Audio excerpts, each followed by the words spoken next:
melihat ini dari kacamata yang objektif ya. Ya, Jadi tentu. kalau kita bicara tentang PC, saat ini Bu PC ini, kita perlu melihat dia bahwa sebagai manusia, itu bisa sedih, bisa marah, bisa takut, bisa bahagia.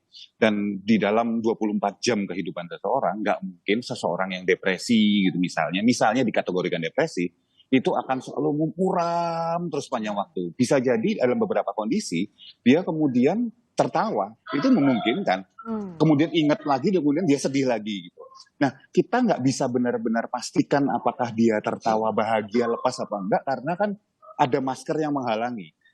Akan jadi data dari langit kalau saya bilang bahwa dia tertawa lepas gitu ya. Data dari mana kan kondisi kayak gitu. Tetapi kalau kita asumsikan bahwa dia bercanda dan tertawa, sekali lagi kita asumsikan, ini bisa terjemahan bebas nih.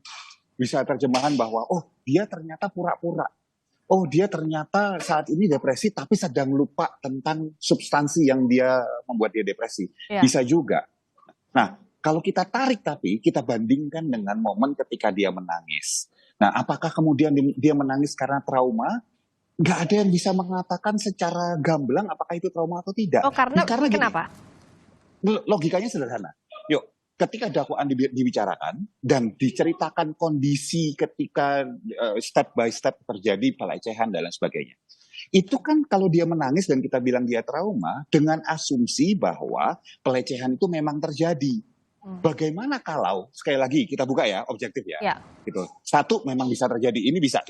Oke, iya kita terima bahwa itu skenario yang memang terjadi. Tapi kedua, misalnya ada cerita yang dianggap nggak diterima deh, bahwa ada cerita lain yang belum terbuka nih, ya, bahwa berarti pelecehan itu tidak terjadi dan ada sebuah cerita yang masih ditutupi cerita tersebut. Maka menangisnya kenapa? Kan perlu kita telaah lebih jauh lagi.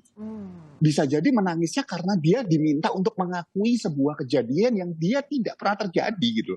Dan itu sebuah kejadian yang buat seorang perempuan juga sama-sama kejadian yang tidak mengenakan harus diakui bahwa tidak terjadi gitu misalnya. Oke.